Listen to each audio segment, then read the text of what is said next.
Episódio 10. Retrovisor.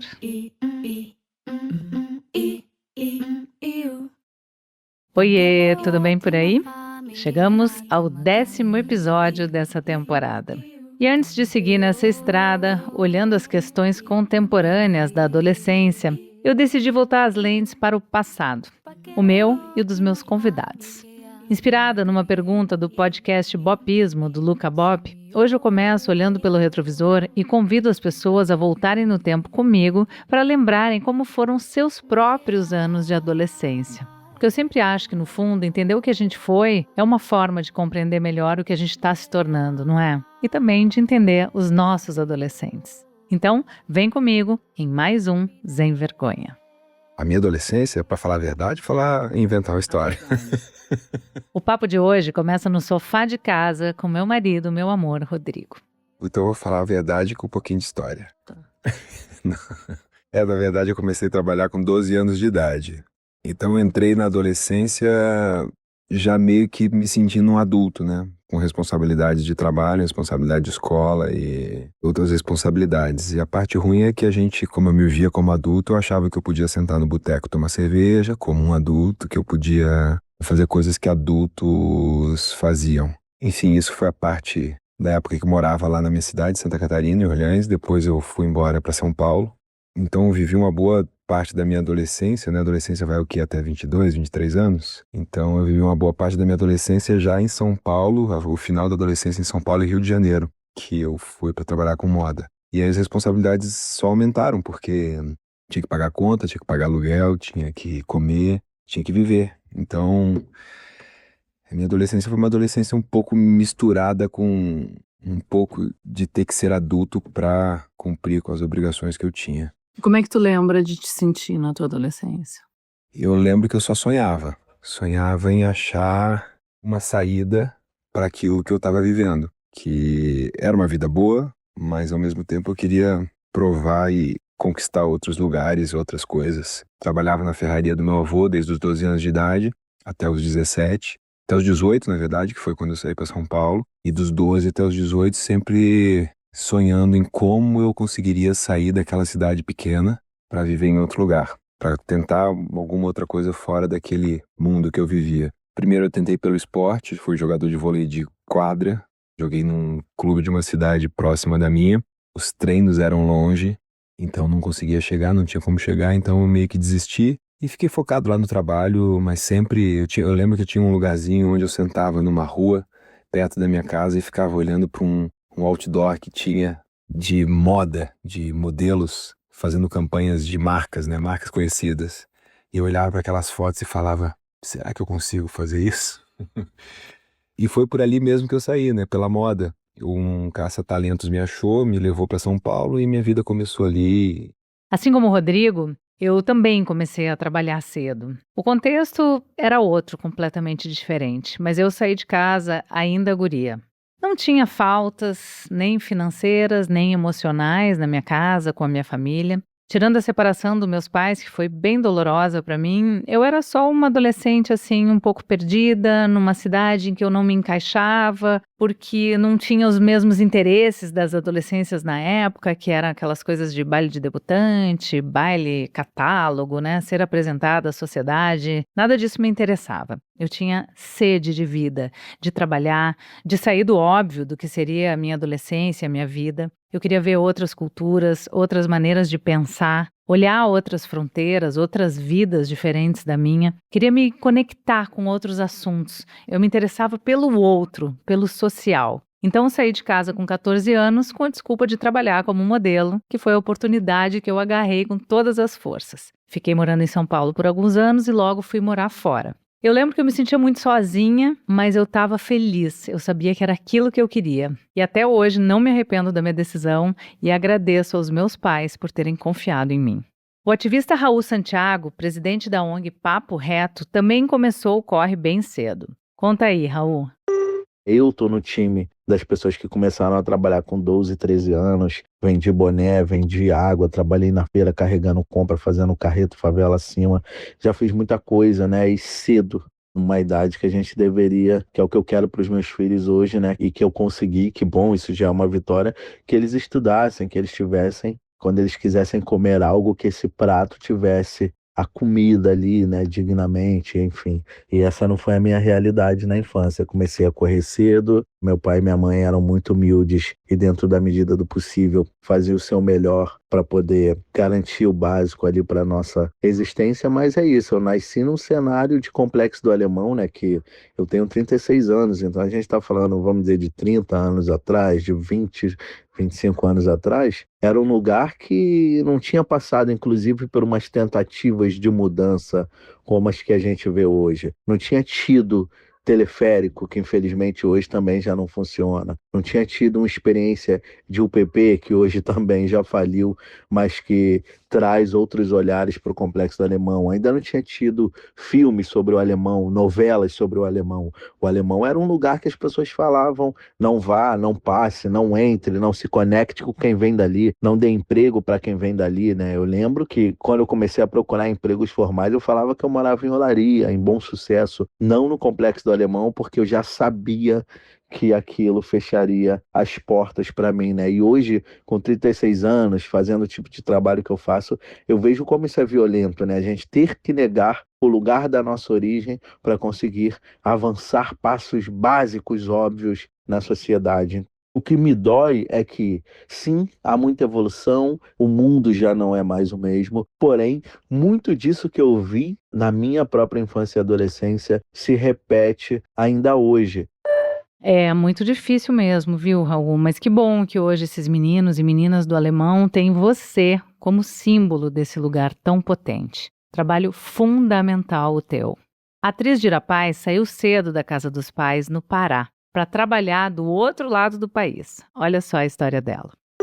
Aos 17 anos, eu já tinha vindo para o Rio de Janeiro para tentar a carreira de atriz, né? Então, foi uma relação, assim, muito boa, porque não tinha um peso e, diferente de hoje, realmente a palavra, ela valia tudo, porque se você dizia que você ia estar tal hora em tal lugar, você ia estar tal hora em tal lugar, e essa relação de confiança, ela era plena, ela era total. E eu sempre fui uma adolescente ativista, já antes de ser atriz, ou seja, conectada com o meio ambiente, com os direitos humanos, eu acho, pelo fato de ser amazônida. E quando a carreira artística começou aos 15 anos, eu fui percebendo que eu tinha uma cara de um Brasil que eu precisava representar. E isso foi maravilhoso para mim, porque me deu, desde cedo, já uma personalidade que eu acho que está de acordo com o que eu sou hoje. Eita, e como você representa bem esse Brasil, Dira. Bom, tua colega de profissão, Camila Pitanga, entrou na TV ainda novinha também. Eu lembro de assistir as coisas que ela fazia e hoje, décadas depois, estamos aqui nessa comadragem falando de menopausa à criação de filhos. O tempo passa, não é, minha gente? Então vai, me conta da tua adolescência, Camila. Bom, a minha adolescência, eu comecei a trabalhar muito cedo e era difícil conjugar privado e público, né? Uma questão muito específica de quem é atriz, de quem começa a trabalhar muito cedo. E eu tinha meu pai me apoiando muito e eu comecei a fazer terapia também muito nova. Então, acho que isso me ajudou a começar a elaborar essa questão da objetificação, de me ser vista como sex symbol e não me perder do que eu queria me projetar como futuro, como mulher, né.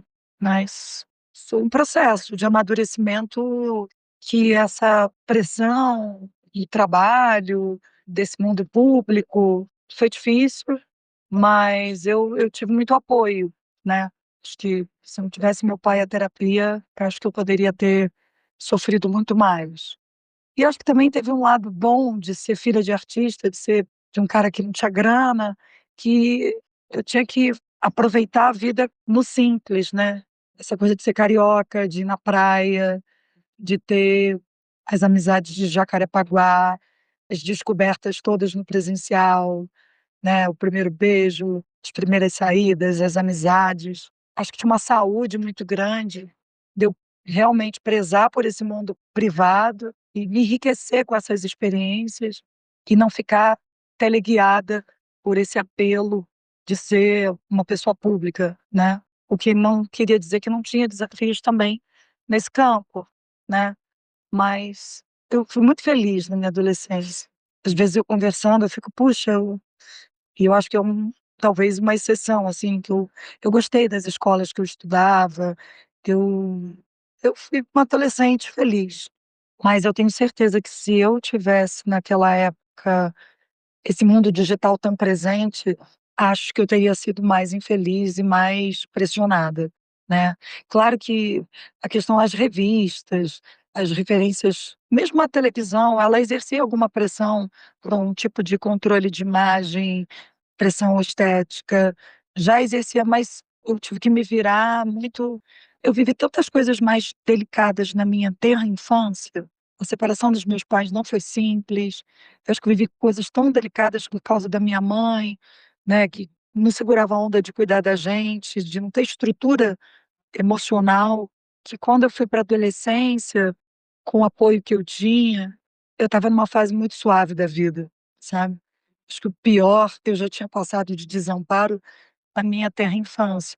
Então a minha juventude, minha adolescência, não é que tenha sido suave, tranquila, mas ela estava mais leve.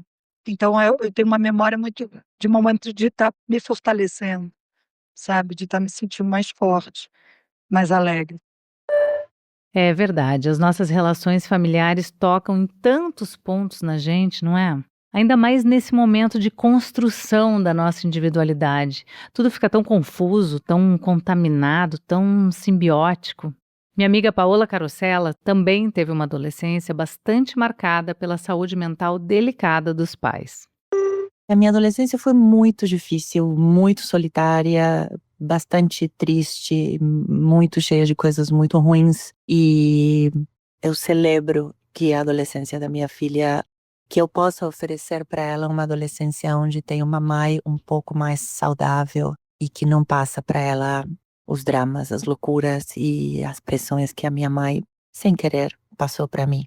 Eu era bastante solitária, eu lembro de madrugadas ouvindo rádio, onde o rádio me acompanhava muito, e eu comecei a trabalhar muito cedo. Com 17 anos eu já entrei na cozinha e me rodeei de pessoas mais velhas, e foram as conversas com essas pessoas mais velhas e o espaço que eu encontrei na cozinha, o convívio e a família dentro do trabalho que me acolheu em um momento que para mim foi muito difícil. E talvez eu trago isso para a criação da minha filha, a importância de eu estar o melhor possível para ela e de que eu sou o adulto no relacionamento entre nós duas. E eu tenho certeza que a tua filha, Paola, sabe a sorte que é te ter como mãe. Eu também quis ouvir a história da cantora e atriz Emanuele Araújo, que foi mãe aos 16 anos. Então, um pouco disso que a Paola traz, dela ter sido o adulto da relação quando ainda era uma guria, com a Emanuele precisou acontecer muito cedo por causa do nascimento da filha Bruna.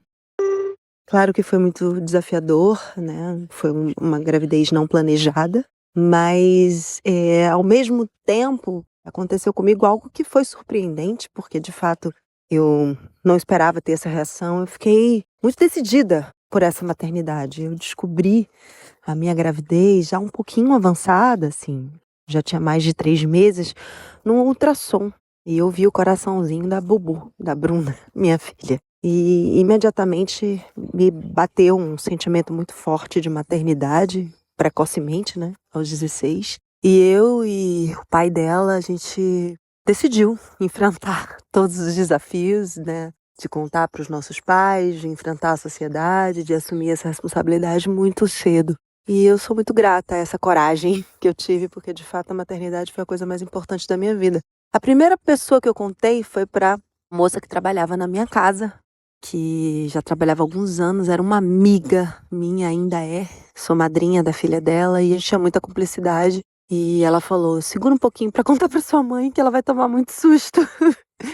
E ela me ajudou a contar para minha mãe e logo depois para o meu pai, que foi mais difícil, que um homem, né, um homem do sertão, um homem com valores muito machistas e severos, ao mesmo tempo um homem extremamente carinhoso, que logo depois do susto e da braveza que ele ficou, se tornou o melhor avô do mundo até ele partir para o outro plano, meu paizinho amado. E como é que foi a reação dos teus colegas e da escola, Manu? Eu estudei num colégio bastante libertário, um colégio filosófico. Minha mãe era professora de inglês nessa escola, então era um colégio de um poder aquisitivo alto, que não era o poder aquisitivo da gente. A gente estudava nessa escola porque a gente tinha bolsa escolar. O colégio chamava Sartre, o nome desse grande filósofo. Então, um colégio onde, inclusive, tinha uma filosofia primeira de liberdade com responsabilidade e estimulando o criticismo. Então, a gente tinha muitos ensinamentos sociopolíticos muito interessantes. Porém, aconteceu uma coisa muito dicotômica, porque quando eu estava no meu 3º ano colegial, no final da minha gravidez, eu tive muitos embates, principalmente com o fato de que o colégio, nesse pré-vestibular, que ele tinha uma aceitação muito boa nas aprovações do vestibular, ele se tornava muito rígido e era totalmente diferente com o que eu tinha desde a minha adolescência. E eu, por exemplo, uma vez minha filha já tinha nascido e tive que ir na hora do intervalo amamentar ela na minha casa, que era próxima ao colégio na época, e quando eu voltei eu fui impedida de entrar na escola, e eu fiz um escândalo, eu falei que aquilo era um absurdo, que aquilo era uma total hipocrisia diante de tudo que eu tinha sido educada. Foi um embate muito interessante para a escola, inclusive, porque eu estava enfrentando uma coisa muito nova na minha vida e queria ter o apoio do colégio junto comigo.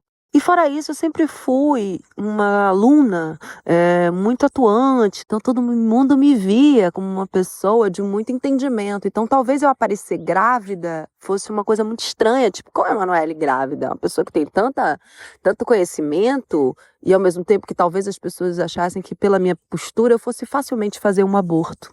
E quando eu decidi seguir a minha maternidade, eu virei um pouquinho motivo de fofoca, de algumas chacotas, de alguns tititis nos intervalos, e eu enfrentava isso de cabeça erguida, assim, batia de frente em algumas circunstâncias, mas como boa canceriana, né, Fê, que você sabe, eu ia dar uma choradinha boa no banheiro. E foi um momento bem interessante para mim, porque também na maternidade eu fui entendendo que a sociedade é complexa mesmo. Existe todo um movimento de entendimento de uma postura e, de repente, tudo pode cair por terra do que a gente acredita, né? Mais uma vez, a minha filha e minha maternidade me ensinando muito logo no princípio. Cancerianas unidas, querida. Mas de verdade, que bom que você conseguiu passar por uma coisa tão complexa e difícil como a maternidade, sendo novinha de tudo, e daí foi crescendo e aprendendo junto com a sua filhota. Obrigada por contar a tua história pra gente. A Emanuele falou desse tititi do colégio na adolescência e vamos combinar que quase ninguém passa ileso a isso, não é?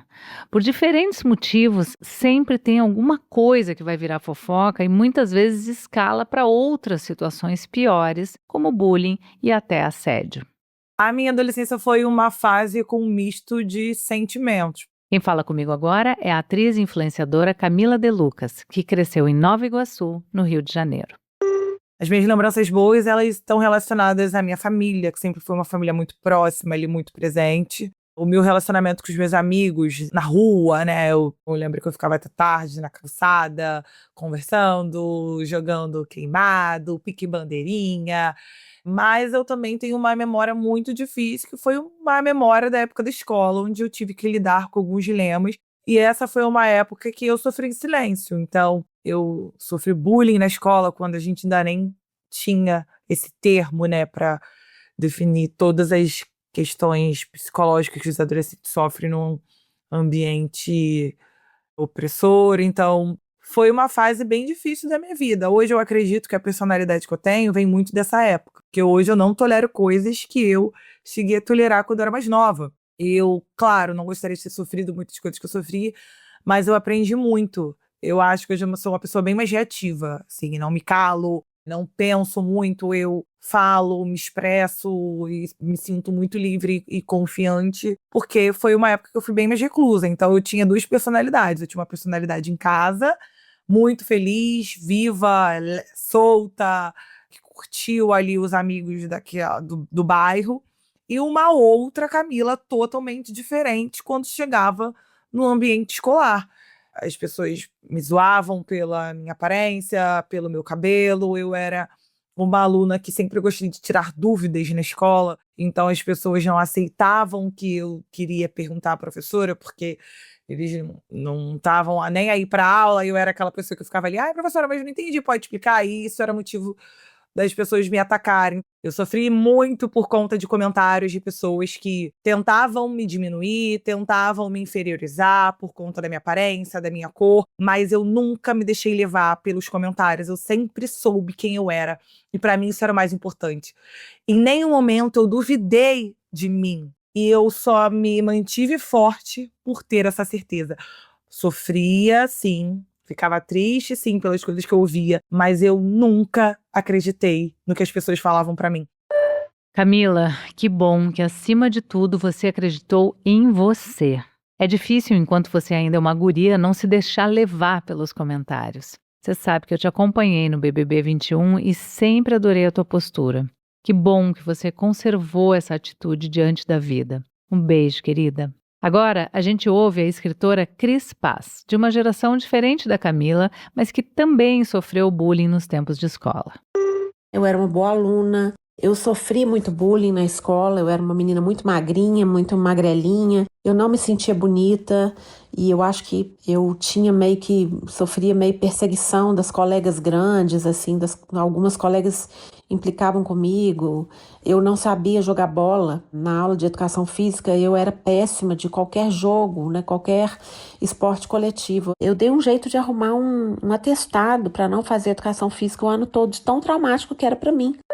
Só abrindo um parênteses, porque esse comentário da Cris me lembrou um post que eu li de um professor de educação física chamado Guilherme Rodrigues, onde ele fala sobre educação inclusiva nas redes sociais. E teve um texto em que ele diz que 1 em cada 3 meninas desiste da educação física aos 12 anos. Elas preferem ficar no banco, faltar, inventar alguma dor ou, como a Cris fez, arranjar um atestado para não ter que participar da aula, tamanho o constrangimento e a sensação de deslocamento. E se a gente parar para pensar, faz todo sentido, porque com 12 anos o corpo está mudando muito e é difícil se adaptar àquele peito que cresceu demais, aos dias da menstruação e cólica, que nunca foram mimimi, ao caimento do uniforme. E daí o próprio professor que escreveu o post alerta que isso pode se transformar numa bola de neve.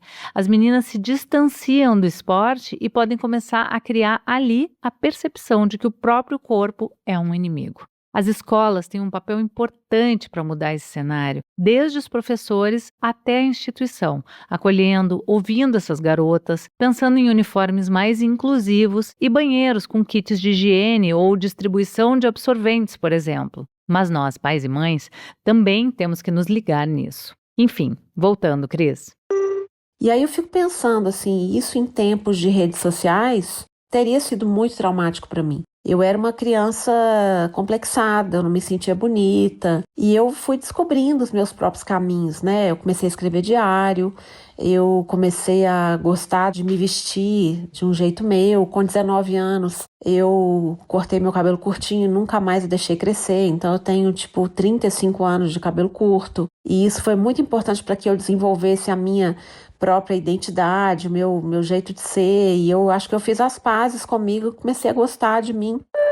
Olha só o que a gente vem falando sobre a formação da identidade e da descoberta do nosso jeito de estar no mundo. Claro que tem muita experimentação na adolescência e nada precisa ser determinista, mas tem paixões que nascem nessa época e que se tornam pilares tão fortes na nossa vida, não é? A Cris fala aqui da escrita e da moda, que até hoje são coisas que acompanham ela e dão sentido à sua trajetória. Fora o cabelo curtinho, quase como um traço de personalidade. Eu acho que a gente vai deixando e recolhendo algumas pistas nesse caminho.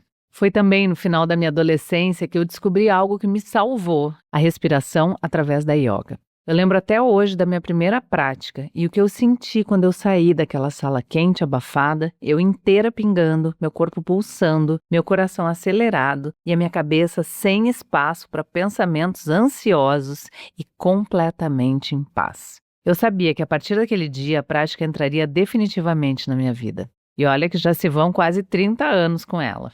Foi um negócio tão impactante que eu fui me aprofundando cada vez mais em silenciar e assim ir me conhecendo melhor e decidindo meus limites. Pertencer a um grupo definitivamente deixou de ser o meu objetivo adolescente. E olha que nessa época eu ainda não tinha feito nem 20 anos. O que eu queria mesmo era me diferenciar, Poder admitir que eu gostava de estar sozinha, com meus cachorros, na natureza, sem festa, sem álcool, sem barulho nem bagunça. Aos poucos, eu fui encontrando minha turma e também, assim, um certo equilíbrio de ser e estar, sem precisar provar nada para ninguém, sem precisar ver e ser vista, sem precisar de julgamentos externos para ter certeza de quem eu era na época. Eu podia ir a qualquer lugar, com qualquer tipo de gente e ainda assim podia preservar meus desejos mais íntimos, meus valores. Eu devo isso, claro, à criação muito amorosa e firme que eu tive até os meus 14, 15 anos, quando eu saí de Porto Alegre para São Paulo para ganhar a vida própria. Mas devo também à yoga, que manteve meus pés no chão em muitos momentos em que eu poderia me perder, seja pela fama, pelo sucesso, pelo dinheiro que eu ganhava tão nova, pelos convites, propostas e festas. Definitivamente, esse conhecimento milenar estabilizou minhas emoções ansiosas e inseguras dessa época tão cheia de conflitos internos. E fazendo um exercício aqui de voltar no tempo, eu acho que se a minha adolescência fosse hoje, com toda a tecnologia de redes sociais, ainda assim eu a usaria com parcimônia, já que mostrar intimidade nunca foi minha ambição e nem meu forte. Mas claro, eu acho que eu teria que encontrar um jeito, como eu faço hoje mesmo, para fazer parte dela, já que isso é um requisito no meio em que eu trabalho. Mas sem me tornar escrava de uma imagem construída para agradar. Pelo menos eu acho que seria assim. Então, no fim das contas, eu não era a mais inteligente, nem a mais bonita, nem a mais descolada, nem a mais resolvida, mas eu fui encontrando ali um caminho muito próprio e particular para gostar de mim e da minha vidinha, e assim me destacar pessoalmente e profissionalmente ao longo dela, sem nunca passar por cima de nenhuma barreira ética. E, de novo, isso parece muito simples, né? Falando do alto da maturidade. Mas quando a gente é adolescente, tudo é muito escorregadio, tênue e perigoso. Por isso, descobri que o meu refúgio e proteção podiam estar dentro de mim com práticas simples, como fechar os olhos e respirar profundamente apenas observando meus pensamentos incessantes e destrutivos e deixando que eles passassem sem me atingir. Isso foi o meu grande passatempo existencial e foi sensacional. O estilista Ronaldo Fraga conta quais eram os refúgios dele na adolescência. Vamos ouvir? Bom, Fernanda, eu fui um adolescente nos anos 80. Perdi meus pais muito cedo, né? Minha mãe morreu, eu tinha 7 anos, meu pai eu tinha 11. Uma família de 5 irmãos, muito pobres, uma infância muito pobre, de poucos recursos, num bairro, numa periferia de Belo Horizonte. E eu fui um adolescente muito nerd, muito estudioso, sabe? Era só nota máxima na escola. E eu passei toda uma adolescência me desviando das drogas, um simples cigarro de maconha. Porque eu falava, se isso der errado, eu não tenho para quem recorrer. Era muito tímido, muito tímido, tinha vergonha de tudo. E eu deslanchava a minha vergonha e meu medo no desenho e na escrita. Vergonha e medo. Eu perdi as contas de quantas vezes a gente escutou essas duas palavras ao longo dos 10 episódios que temos até aqui. Eu acho que são termos inescapáveis dessa fase, não é? O escritor e influenciador Pedro Pacífico, conhecido como Bookster no Instagram, conta como esses sentimentos eram muito presentes na sua adolescência.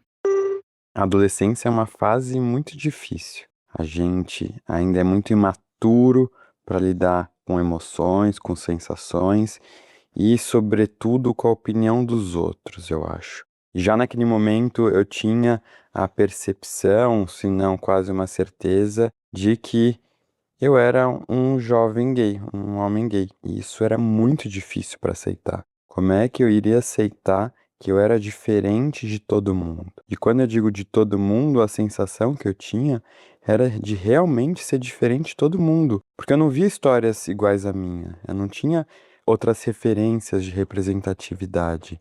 Então você se vê num sofrimento de não querer ser quem você é, um sofrimento que é muito solitário, porque você não vê ninguém igual a você. Então, quando eu penso na minha adolescência, lógico, tiveram muitos momentos felizes, legais, de amigos, mas é uma adolescência de muito medo de ser descoberto.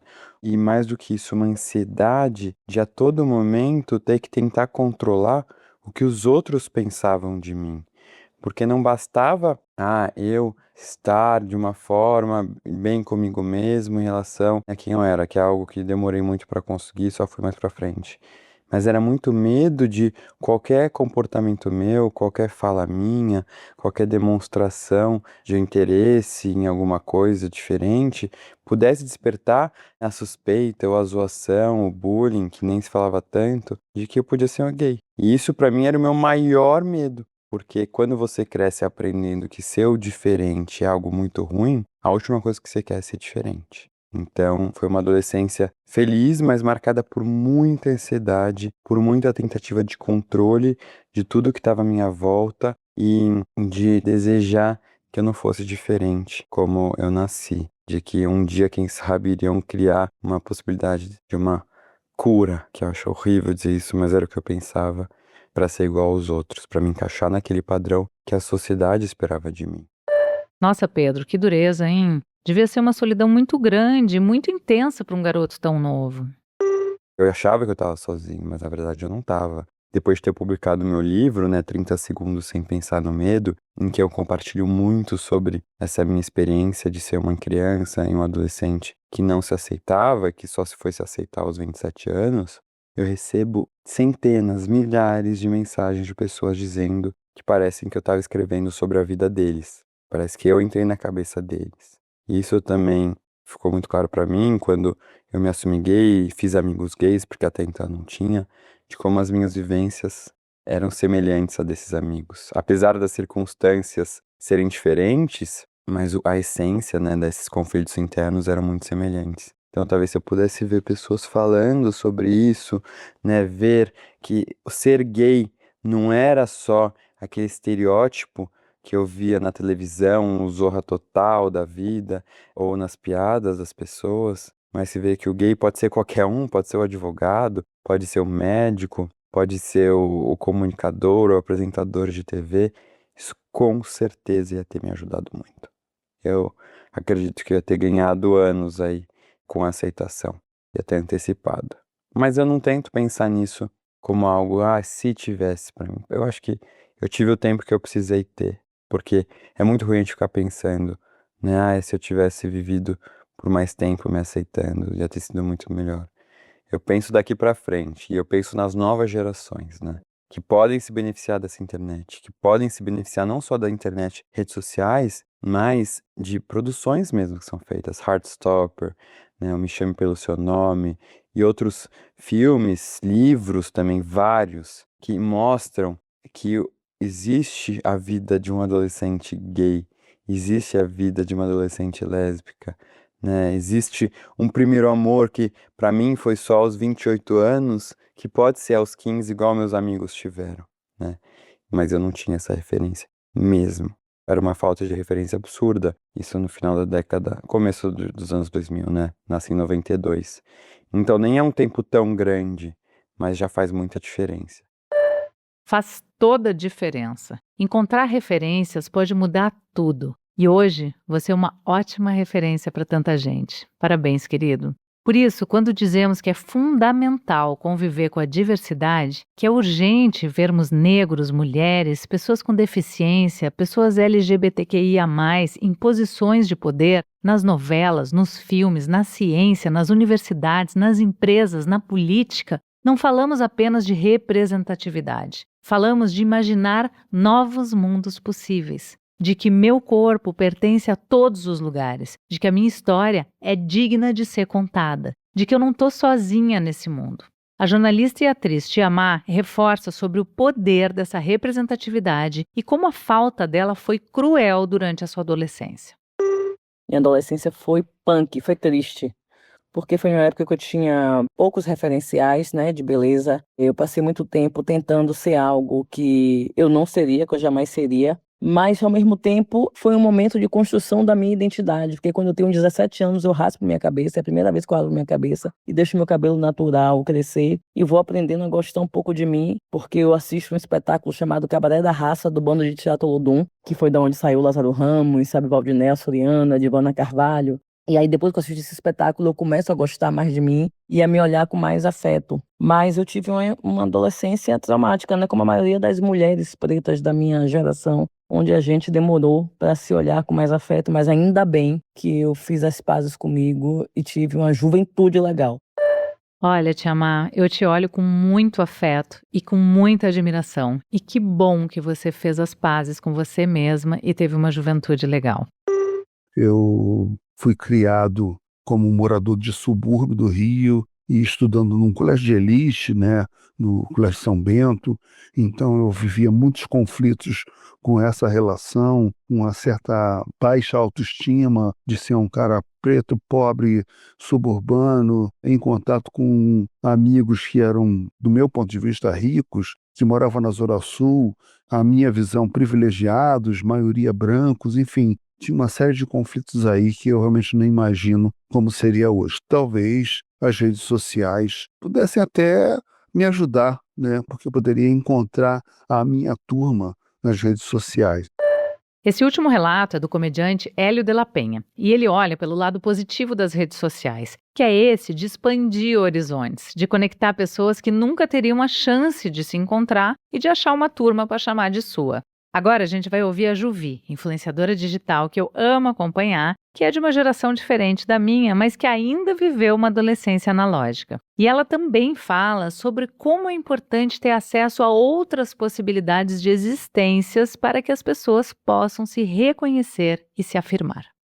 Talvez você me conheça do Instagram, fazer listas, top 5, e falar sobre vários assuntos cotidianos. Sou uma pessoa não binária, tenho 34 anos e tô muito feliz pelo convite, de verdade. Eu, por exemplo, sou uma pessoa que me entendi trans, não binária, aos meus 27, 28 anos. É algo que demorou e eu poderia ter sido feliz agora há muito tempo, né? Mas pra minha geração demandou mais obstáculos de leitura e quando eu me entendi não binária, a maior parte do conteúdo que tinha sobre isso na internet era em inglês. Hoje em dia a gente tem tanto conteúdo em português e eu falo bastante disso nas minhas redes sociais por isso, porque a gente precisa conhecer as coisas para que a gente possa se ver nelas. E a representatividade é muito importante, né? E através da representatividade que a gente vê que é algo possível. E a gente precisa que cada vez mais pessoas se entendam assim, ao invés de se trancarem dentro de um armário da vergonha, de um armário do medo da violência, da exclusão.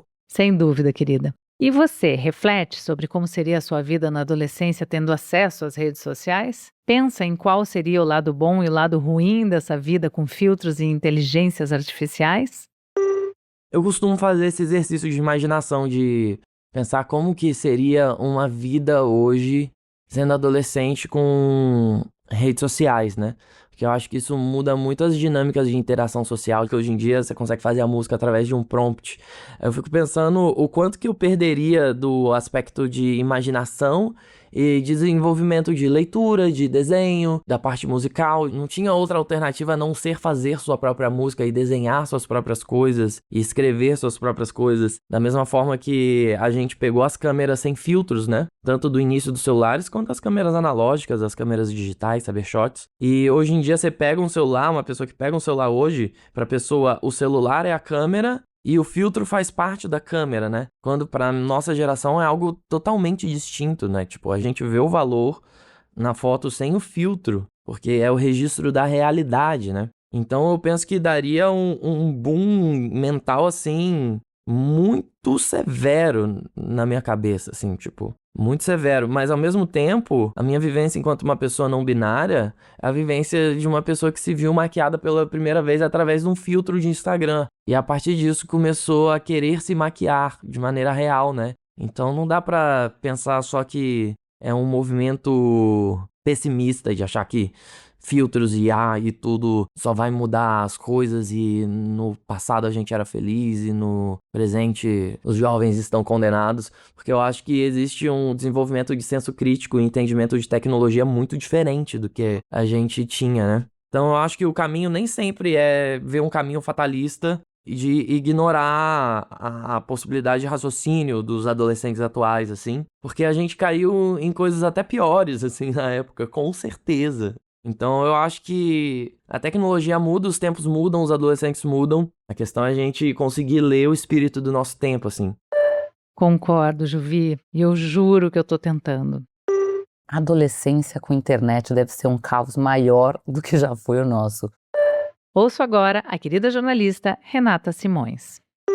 Porque quando você é adolescente não tem jeito, você se compara, né? Você olha quem você acha mais legal, mais popular, tem mais amigos, mais inteligente. E se você não tem uma base forte para entender que o que se coloca em redes sociais é uma versão editada da vida, pode ser que você entre numa piração mesmo, né, de não se ver como você é. Acho que a questão dos discursos de ódio e dos filtros, isso me preocupa muito no âmbito da história, né? O que é o bullying hoje em dia, né? Você não, as pessoas falam, não é a gozação. E que era uma gozação que machucava, tá? Eu me lembro de um menino que me chamava na 4ª ou 5ª série de Belém, Brasília, grande e mal acabada. Eu era muito alta, mas aquilo ficava confinado ao lugar da escola, né? Aquilo não seguia no WhatsApp do grupo da escola, aquilo não seguia na rede social. Mas, como eu não acredito que nada é todo branco, todo preto, acho que tem muitos tons de cinza, ao mesmo tempo eu entendo que a internet constrói pertencimento, né? A rede possibilita um letramento, um vocabulário, e isso pode sim ajudar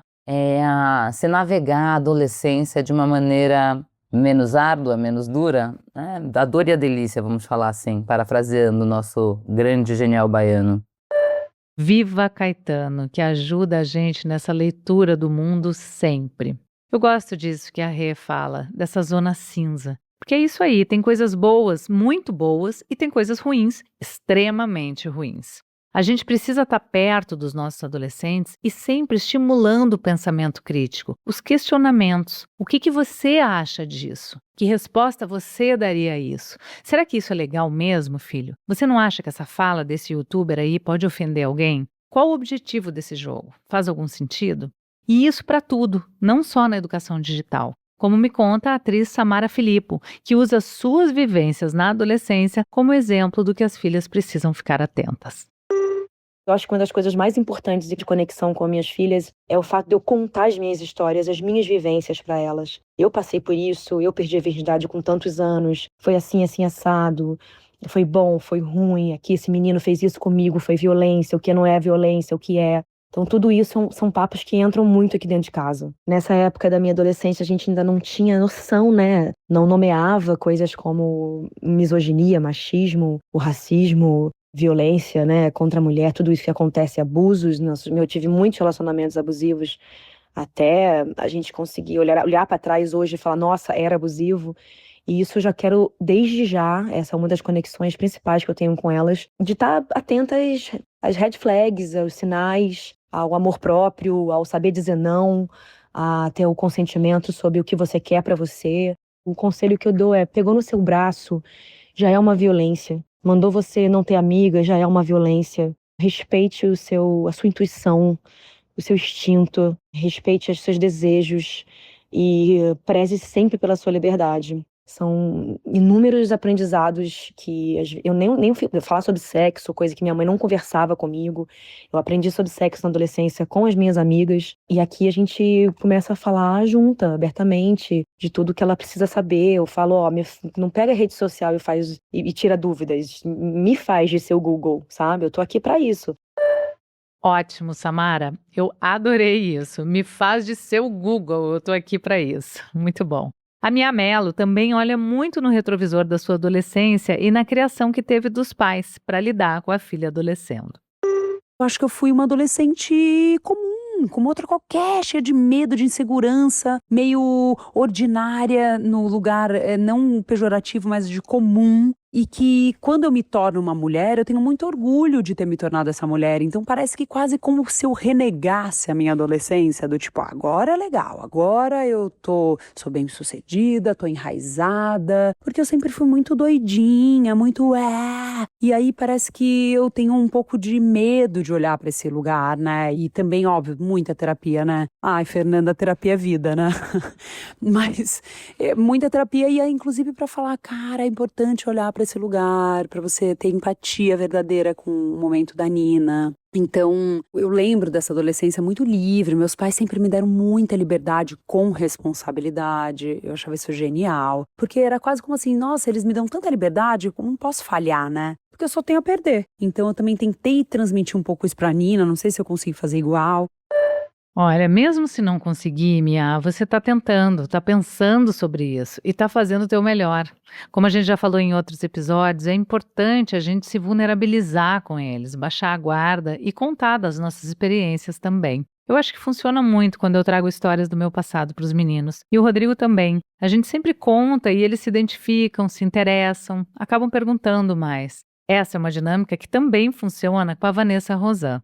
Eu falo pra minha filha, né? Eu falo, olha, eu não fui uma garota popular na escola, eu não me considerava bonita. Vejo fotos hoje, adolescente, falo, nossa, como era bonita, né? Eu gravei até esse vídeo com a Paula Carosella que falou isso. E daí eu pensei, nossa, eu senti a mesma coisa. Ela disse que ela olhou fotos recentemente dela na adolescência e pensou, meu Deus, que gata. Mas que se achava horrorosa naquela fase. Então, eu falo isso pra minha filha, né? Converso sobre como a gente não tem uma ideia de, parece que na adolescência é assim, nunca mais eu vou gostar de ninguém, nunca mais vai acontecer tal coisa, e o quanto isso vai, né, a gente não tem uma ideia de vida, a gente tem uma ideia de, é muito difícil já de amanhã, que dirá de, daqui 10 anos, porque na adolescência é justamente esse período onde o presente é a coisa mais, socorro, né, tudo é hoje, senão não será nunca. E a minha adolescência foi, assim, esse período onde eu acho que patinho feio é a melhor expressão, porque esses dias eu encontrei uma mãe que tá com uma filha adolescente também, ela falou, essa fase patinho feio. Eu falei, nossa, eu lembro disso, né? Sei lá, eu era uma garota míope, usava óculos, eu era uma pessoa muito tímida, então eu era uma pessoa, assim, que me sentia um pouco invisível na escola. Eu lembro que eu cresci muito rápido, então eu era muito mais alta que os meninos, e daí eu andava meio curvada, sabe, meio corcunda, porque daí eu queria esconder os peitos, sabe, porque eu já tinha seio, e daí educação física, aí você tem que usar um top, daí todo mundo ri quando você usa o top, mas quando você não usa o top também dão risada. Então, eu lembro de ser uma fase assim, de eu ter muita vergonha do outro, sabe? O moletom amarrado na cintura, porque tá menstruada, e se manchar, e se alguém ver, toys mods, porque se manchar. Então era uma vergonha grande do outro igual a mim, né? Do outro da mesma idade que eu. E essa era a minha maior angústia, assim, de se passar vergonha, sentir vergonha em relação aos meus pares. Então tem coisas que minha filha fala que eu penso, nossa, eu já tive nesse lugar, de um outro jeito, mas eu já vivi. E eu acho que as redes sociais, elas potencializam as conexões, mas na adolescência, eu não acho que elas promovem boas conexões. Então a gente tem que estar muito, muito, muito, muito atento. Super, Vanessa. Por isso, no próximo episódio, a gente vai engatar a quinta e partir para um tema que, como não podia ser diferente, vem permeando toda a temporada: o mundo digital. Bom, eu encerro o programa de hoje com esse mosaico de lembranças. Não foi só uma sessão nostalgia. Acho que foi um jeito de entender as bases que ajudaram a gente a se formar e também a refletir sobre os desafios dos adolescentes de hoje. No fim, o retrovisor não serve para nos distrair do caminho, mas para nos lembrar de onde viemos enquanto seguimos em frente. Até semana que vem, Sem Vergonha. Tchau!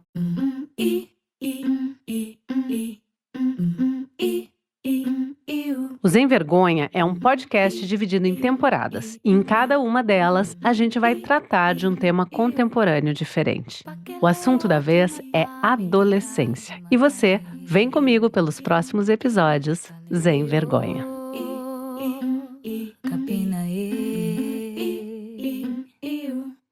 Ficha técnica. Criação, Fernanda Lima. Roteiro, Fernanda Lima e Bruna Bopp. Coordenação de roteiro, Bruna Bopp. Coordenação geral, Mel Mesquita. Assistência, Lucas Viana. Produção, Raquel Alves e Bruno Porto. Música original, Lena Barrulli. Edição e sonorização, Augusto Marcato.